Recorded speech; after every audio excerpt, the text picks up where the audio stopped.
Yo, Yo, what's up with it? just chilling, bro. How you doing? I, I'm doing cool. How you doing, family? Good, man. Good. Yeah, most definitely. So we're gonna get this started. I'm Flamingo Fred. This is the Bird of Paradise podcast. Why don't you introduce yourself and tell us where you're from? Word up, man. I'm switched. I'm from BC, Canada. Okay, that's what's up, homie. So Word. we've been checking out some of your stuff, man, and seeing your wave, man. What's the music scene like up there in Canada? It's good. It's good. There's a lot of people doing their thing. A lot of like different types of hip hop. A lot of people doing more like new age. A lot of like more throwback kind of boom bap cats. There's a good variety. There's lots going down. You know what I mean? BC's really been really been coming up as far as hip hop, in Canada goes. Yeah, most definitely. Where do you find yourself in all that?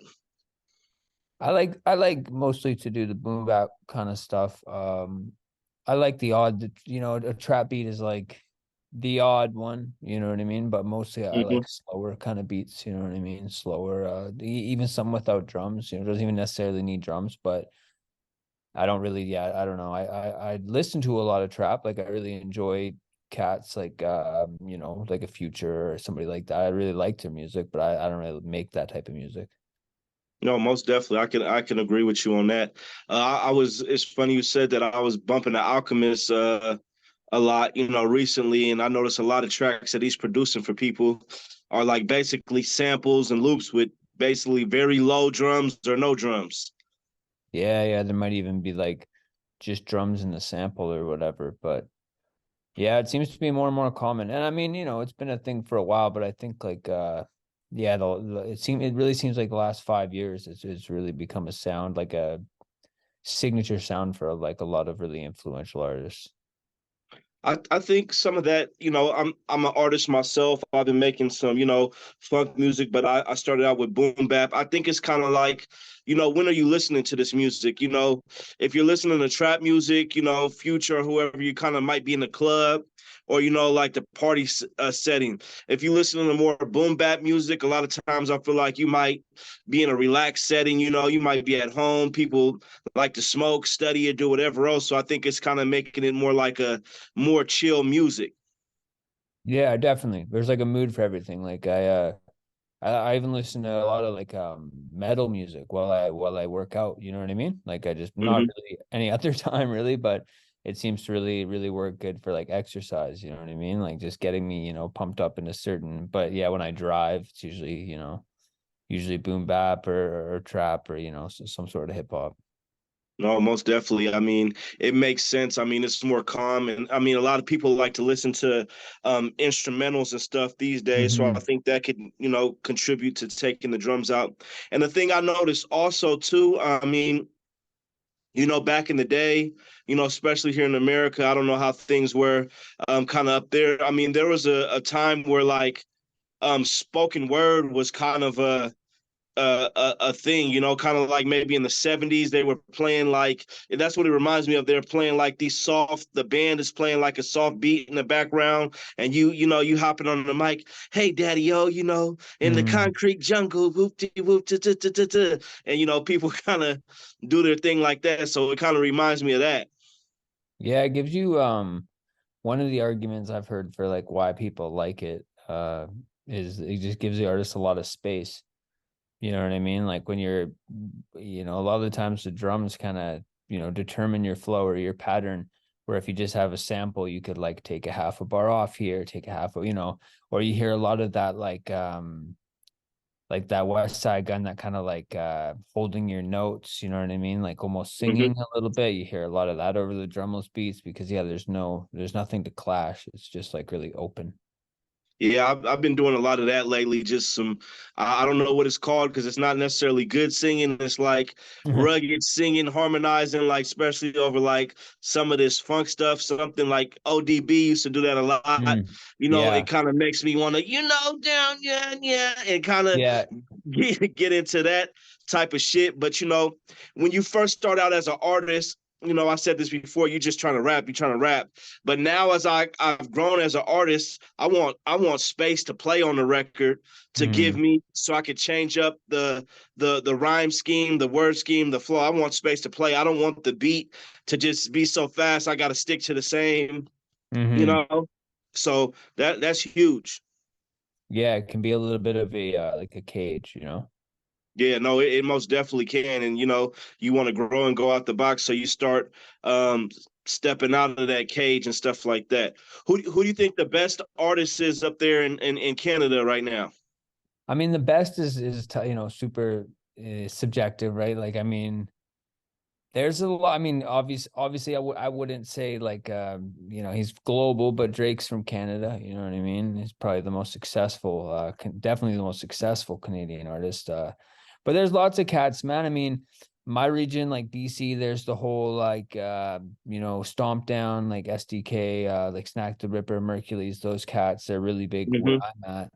And then you have like the Mad Child, Swollen Members, like that kind of era. That's kind of like but there's lots of dope artists in Canada. And then if you go into Toronto, that's just a whole other thing, right? You got Pressa and you got YG and a lot of those cats, So I don't know. I mean, I don't listen to a ton of Canadian stuff, I mean, I do. I like some of it, but a lot of the rap I listen to is like American or UK rap. But there's a lot of cats in Canada doing their thing right now, for sure. Yeah, it's always crazy. I'm in America right now. I'm on the West Coast. I'm from San Francisco, Word. Bay Area. I'm up in Oregon right now. Mm. And then there's LA. America seems like it's always, in the topics of conversation and stuff like that. And then Canada's up there is huge, and Canada's just like be vibing and doing their own thing. Mm-hmm. You know what I mean? Canada kind of stays, off the radar. Like Canada's huge. You know what I mean? Of course, we hear about a couple artists and this, and that, but Canada kind of stays off the radar where I feel like America's always in the mix. Yeah, I can definitely agree with that. Like America's the main place where it all started, right? You know what I mean? And Canada's kind of a lot of the time you just get, you do get like, certain one interesting thing about hip hop in general is like accents. And I think accents really like make styles. Like if you take cats like Mob Deep, like their whole slang, the way they speak, right? And you get a lot of that, with certain regions in Canada. Like if you're listening to somebody from Newfoundland, for example, they're going to sound a little bit different than somebody from BC or Toronto. There's like a real accent and a slang in Toronto, right? So, Yeah. which I've noticed has been, a bit like pretty trend setting. Like a lot of the times you'll hear people who aren't even from Canada using like a lot of, like people, using like almost like UK slang, So Yeah. yeah, So I hear sorry, go I on. hear you mention, not to cut you off. I heard you mention But UK and the music out there. You're really into that, or you've been working with artists out there, or what's going on with that? yeah. I work with a couple producers like from out in the UK. I haven't worked with a lot of I've worked with like a few different MCs actually, now that I think about it. And then a couple Australian cats as well. Yeah, just a lot of really lyrical kind of rap that comes from the UK. Not like you can't find that, in every country. Every country, has that, but I feel like that's really the main focus in a lot of the UK rap is like that underground kind of like wordplay and stuff like that, so I really enjoy the UK accent too. Like it's just different, you know what I mean? Like Hmm. it's and I think it is starting to kind of become mainstream because even like 10 years ago, if you're with a homie or something, they're listening to mostly American stuff or Canadian stuff, and they'd hear something from the UK right away. That accent will kind of like, you'd hear a lot of people kind of try to clown it, and I thought Hmm. it was really interesting, like with 21 Savage, when it kind of like became news that he was like originally from the UK, because you can actually kind of hear that in his voice a little bit. Like he does have a little bit of that accent, but it's not as strong as like your typical UK accent, but it's enough to be like a little bit different. So people are starting to kind of warm up to it, but I've always really liked it. Like as soon as I heard UK rap, I was like, oh, that's cool. That just sounds so much different. Yeah, it makes me think of like one of my favorite artists of all time that I started listening to as a small child was Slick Rick. You know what I Yeah. mean? And I didn't really put Don on me because I always knew like hip hop was East Coast back then. You know, it didn't really dawn on me that he's from, you know, the UK and Mm-hmm. stuff like that until I became of age and I started listening to his stuff and I could hear, my God, you know, Mm-hmm. how Slick Rick would, it looks nice, like his accent, and you're like, oh, duh, that's Yeah. not New York, that's, you know what I mean? And I think he kind of had a blend of the UK and probably a little bit of the East Coast being in New York out there, but you could definitely tell as you get older, like, oh, okay, that's where he's from. Yeah, that's actually a really good example. Yeah, a lot of cats don't even really like know that. They just assume that yeah, he's from America, because he's such a legend, But no, Yeah, yeah, and it's you got to think of too, like when people first start coming over here, you know, they came and they were on the East Coast. You get what I'm saying? So yeah. that East Coast accent kind of came from being over in the UK. So it kind of Mhm. evolved, you know, being in America. Now you bring people from UK, like you could kind of tell there are some small similarities in that East Coast. If you really listen to it, like that East Coast accent does have, you know, that deep UK into it. Like if you listen to, I mean, you could take anybody like Method Man, for instance, like just the East Mhm. Coast accent in general. You know, a lot of the words are like, you know, like dragged out. I don't know how to explain it, but I mean, it makes sense to me. I know what you mean, man. Even like Baltimore, like that long U, you know what I mean? Or like Yeah, different regions, you know what I mean? Definitely. I mean, South, especially like Southern hip hop, you get that accent, you know what I mean? That kind of Texas kind of accent. So, yeah. accents are a really interesting feature of like an artist vocal for sure. No, most definitely. Especially, I'm sure when you get in UK and you go into Australia Yeah, and different Australia's an stuff like interesting that. one too. Yeah, yeah. I've worked with like a few Australian rappers, and yeah, it's a completely different voice. Because I mean, it sounds like similar to UK accent, but again, it depends what part of Australia. Like, you know what I mean? Like it's crazy. Yeah. It's yeah. It's definitely like a uniqueness. And I think that's the interesting thing. Like I was talking to somebody the other day. I don't remember who it was, but they were talking about like lisps, like when people, have a lisp. And I was explaining to them, they weren't like a hip hop fan. And they were talking about how that must be like a real hindrance, like, in life, I guess. And I was explaining, I was like, in hip hop, like a lot of rappers have lisps. It's actually like a cool attribute for your voice. Like Cool G Rap has a lisp, or, cats like Necro has a lisp, at least when he raps.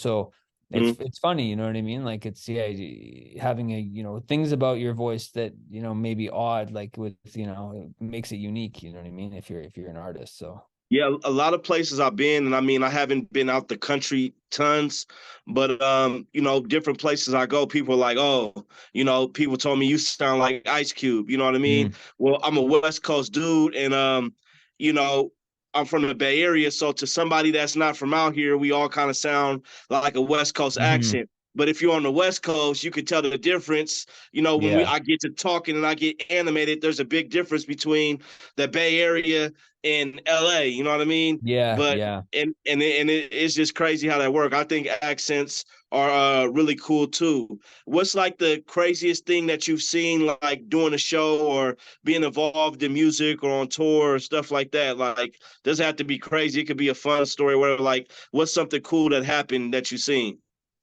I mean, all sorts of stuff. You know what I mean? Like I've done, over 100 shows, like 100, and I think I've done like think like I counted it one day. It was like 100 and something, it was 112 or something, like some random number.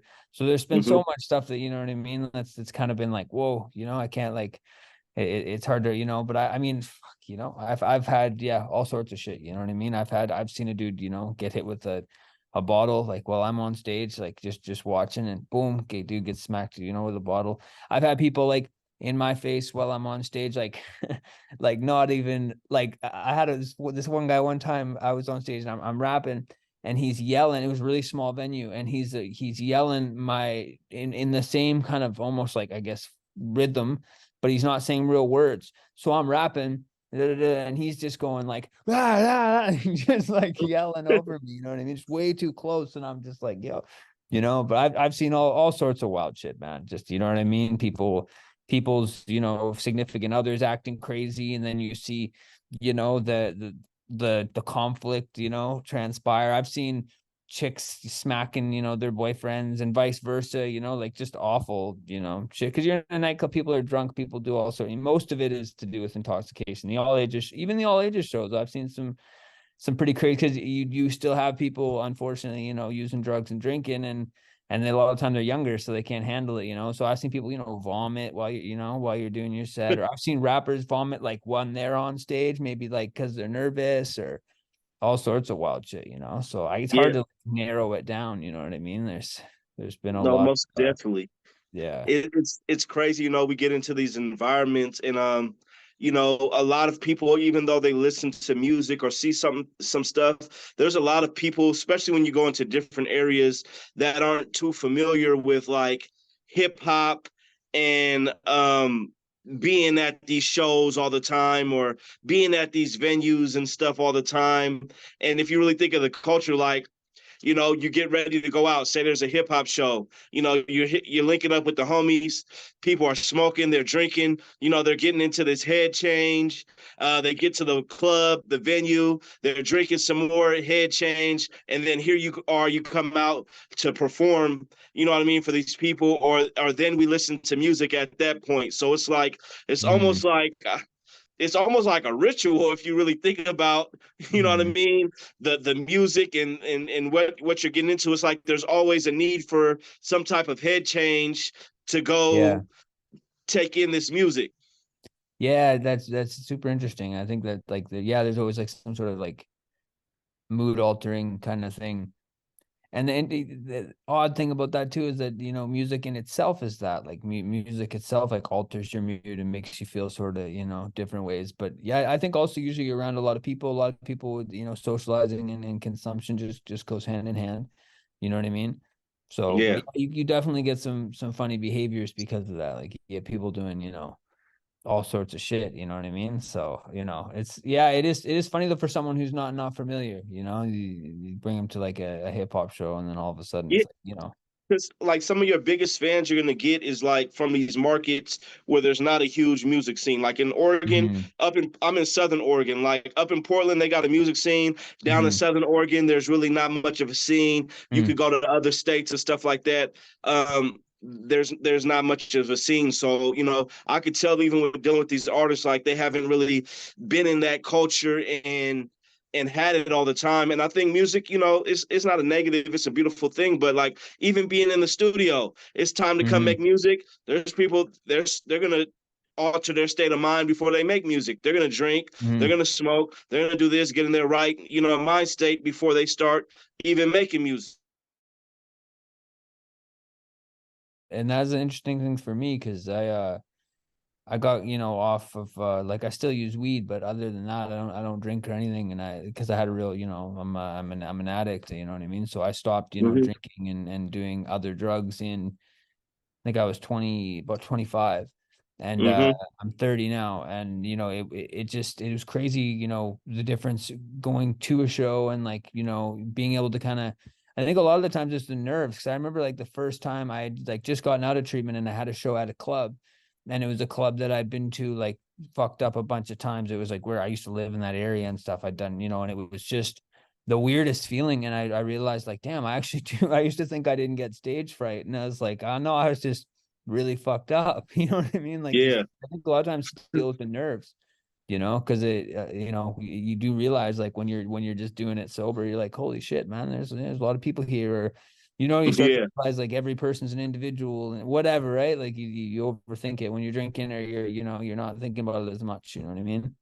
And that's definitely performing sometimes something to take the edge off. Like I host a Mm-hmm. lot of parties, or I did host a lot of stuff, and I would try to be like, it got to the point where like I was drinking every weekend, Mm-hmm. and I'm like, man, I don't want to drink every weekend, but like I would go to these parties and I would be sober while everybody else was drinking, and I was just kind of bored and like hanging Mm-hmm. around. And then I start drinking and stuff like that, and start coming to life, and that other side Mm-hmm. is coming out. Now I'm, in the middle of the party, and we're doing this, and that, and it's like it has to be like a happy median.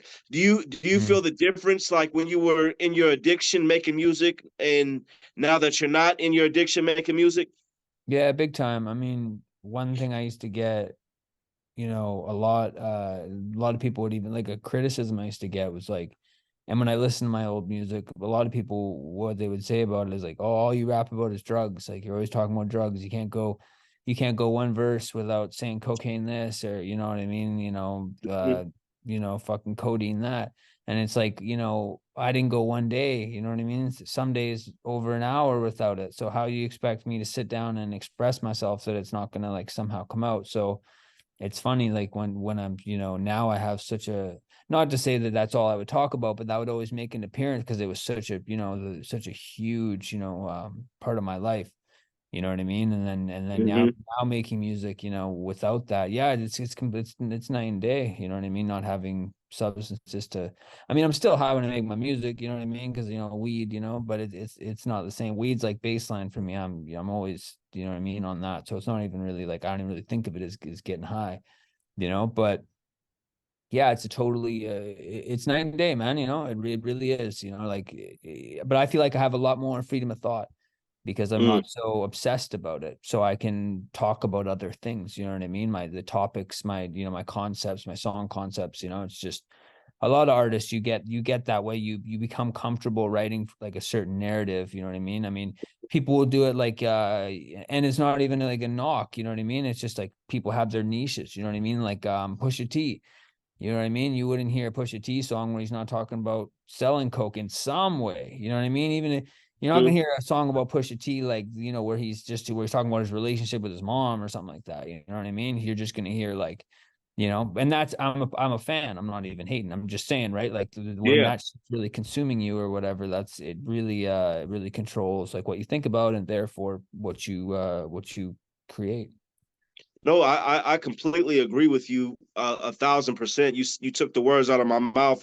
I was gonna go into that before you said it, but you make music. People make music on. They're either faking their life, you know what I mean, or they're telling their real life and what they're involved in and what it's about. Because I mean, if you look at music, music is just basically storytelling or the exchange of ideas or thoughts and stuff like that. Like you hear a lot of this music, it'll be about the same shit. Some people, all they rap about is sex. Some Mm-hmm. people, all they rap about is, drugs or this or that. And it's all these people's different experiences about but what you can identify with. But I feel like when you get to a point as an artist where you don't have anything to talk about anymore, you're done. Mm-hmm. Yeah. And if you look back at like I said, I've been into this funk lately. I've been listening to like a lot of Parliament Funkadelic and just kind of like expanding my mind. But I mean, if you look at the 60s and 70s, like from the Beatles to or Parliament Funkadelic,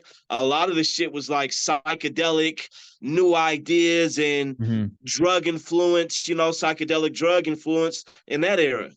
Yeah, very philosophical.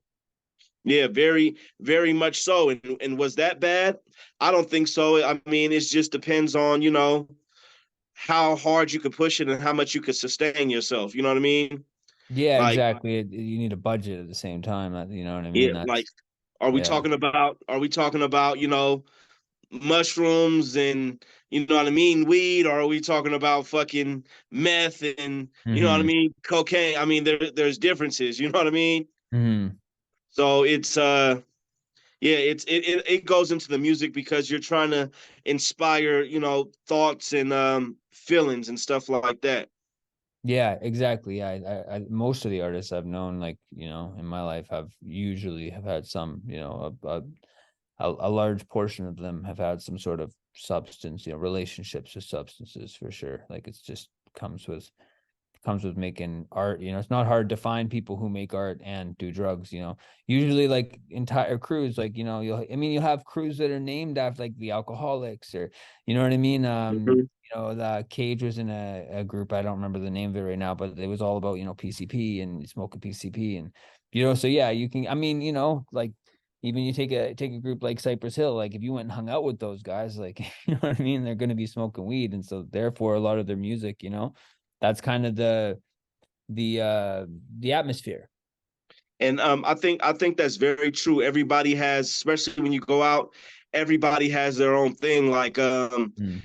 there was a time for me like, man, smoking weed just wasn't it for me. It just made me, I felt like I was high strung. The weed like Mm-hmm. even made me more like anxious. And then I didn't overly drink. Only time I tended to drink more was like if I went out. If I Mm-hmm. went out to a show or did this and that, I would drink more. But just being around the house or making music, I didn't really, drink like that. I'd have a couple beers or, a little bit of cognac or something like that.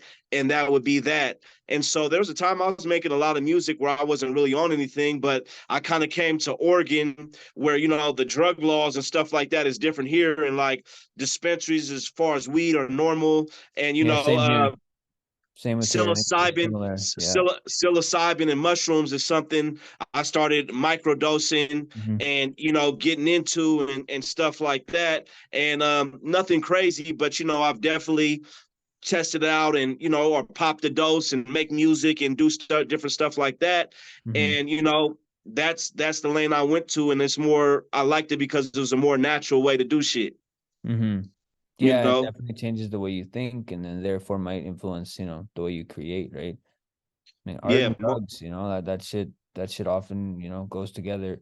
And experience. I think drugs for a lot of people is like it's a attainable way to have an experience. Like if you were to like say fucking go to Rome or something, you know what I mean? Like you'd come back with some shit, if you go to a different place, you know what I mean? Like a different environment, you come back with like a different perspective, and then you have a whole bunch of things that you can talk about, like, yo, it was like this over there, and people do this, and I talked to this dude and he told me whatever. Like when you have a lot of experience, you have a lot to talk about. And I think a lot of the time people rely, not so much as rely, you know what I mean, because that kind of implies some sort of like choice, but they're using the drug use as like, it's an experience, you know what I mean, like it's going to change the way you think, it's going to change, your perspective on things, and then sometimes that's going to translate to your music.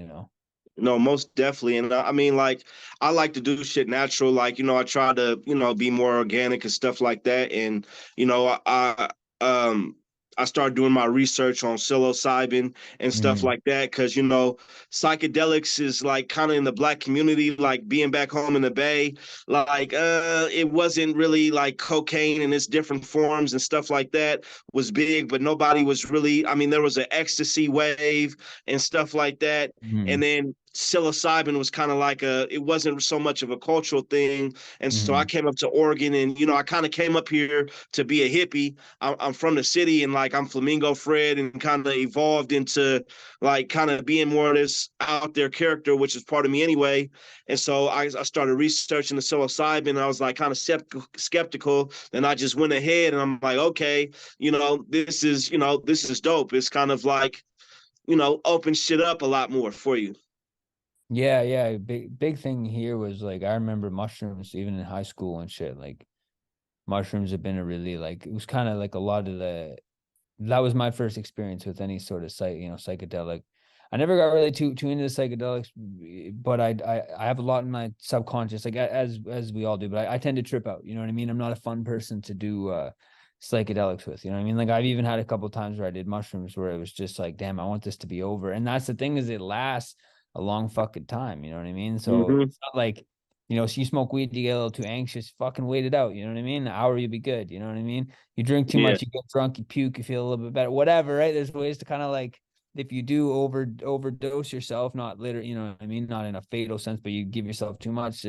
But with a lot of that shit, the reason I didn't like it was, yeah, it's hard to come back. You know what I mean? Like there's Yeah. just experiences you have that are just, they're hard to shake off, I guess, and they can last a while. But everybody's different, you know what I mean? Like whatever vibes with you, you know what I mean? Like whatever, there definitely don't tend to be a drug that people really abuse. I mean, I've known a couple people in my life who they would do mushrooms every day, or they would, and I'm not talking microdose, and I'm talking like tripping the fuck out, like eating a fucking handful, Yeah. walking around in a wizard costume and shit. You know what I mean? Like I did know cats who went down that, but not nearly as many people that had like a drinking problem, or even weed's a funny one because you hear all the time people say like, oh, weed's not addictive. And it's like, man, if you think about drinking, for example, and you think about people in your life that drink, and then you think about how many of those people drink every day, it's like maybe like 10% of them.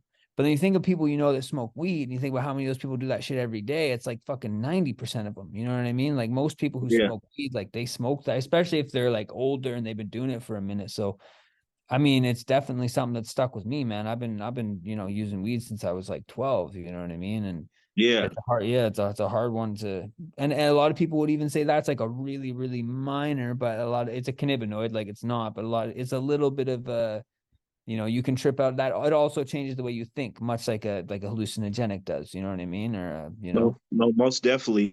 And for me, like I never went down the rabbit hole like I'm dosing, you know, like a yeah, yeah, microdose. I'm a dose, see where I'm at, dose, you know what I mean? See where I'm yeah, at, see yeah, where I'm at. I'm not eating a fucking handful because at that point, you know what I mean? Who knows? You know what I mean? yeah, Hope for the best. You know what I mean? I don't want to go down that rabbit hole, but you know, one day it'd yeah. be nice to see a little bit, but I'm a person like I don't need to overdo it. I'm just gonna take a dose and rock with that and get the benefits of that. You know what I mean? Hmm. So that's most definitely good. So is there anybody on a quick note that you would like to work with? I mean, to be honest, a lot of the cats that I'm working with right now are cats that I wanted to work with, but I got a lot of you know, right now I got a couple things that are kind of under wraps that I can't, there's contracts and shit, so I can't quite talk about it. But yeah, I mean, there's always cats that you want to work with, right? Cats you grew up listening to or whatever, you know, like there's all sorts of cats that I would love to work with, because I'm a fan at the end of the day, right? So, you know, Yeah. everyone would like to work with, you know what I mean? But I have had the privilege of working with a lot of the cats, you know, that I did grow up, you know, listening to and idolizing and all that. But yeah, there's always room for more. There's tons of them, you know what I mean? Tons. Who's the dopest person you work with? You say Dopest. to You mean you. It like, doesn't have to be it to yeah, you. I mean, it yeah. doesn't have to be to us. That's a hard one. Everybody's, you know, I'm one of those people, man. Like I look at everything as gray, right? So, you know, like I might really like one project by an artist, and then they put out another project, you know what I mean? So, but I've Hmm. worked with a lot of cats that I listen to, like my data track with Smoke Dizza. I like his shit, you know what I mean? Hmm. I have I have a couple joints with Slain. I like his stuff, you know what I mean? Lots of Hmm. cats that I've worked with that I like, you know, do like their music, you know what I mean? Like, Hmm. so, you know, and it was kind of like a trip, you know what I mean? But I have a couple unreleased ones too right now that are, you know, songs that I never really, you know, people I never, you know, thought I would work with. But then sometimes you have an experience where you work with someone, it's kind of like that don't meet your heroes kind of thing, because you know, you work with someone and it doesn't go how you expect, or whatever, right? They don't, you know, they you Yeah. maybe don't jive, you don't really get along, you know what I mean? Like, because you know, you don't, whatever, right? But yeah, I don't know if I can give you a name, just because there's so many cats I work with. You know, there's a lot of ill producers. Like, you know, on my dude Scythe, like he's a crazy producer. You know what I mean? Like, there's so many dope cats. You know what I mean? Like, there's so much talent. You know. Yeah, most definitely, man. Well, I appreciate you coming on. We're gonna Word have to up, man. connect on Instagram and the socials and stuff like that, man. It's been a dope conversation. I know we kind of Word. went down the rabbit hole and stuff like that, but that's Yeah. all good. That's what this shit is about. And I Yeah. hope to tap in and chat with you again, man. Yeah, man. You too. Thanks for having me, man. I appreciate it. All right, homie, you stay up until next time. All right, you too, bro. Peace. All right, peace.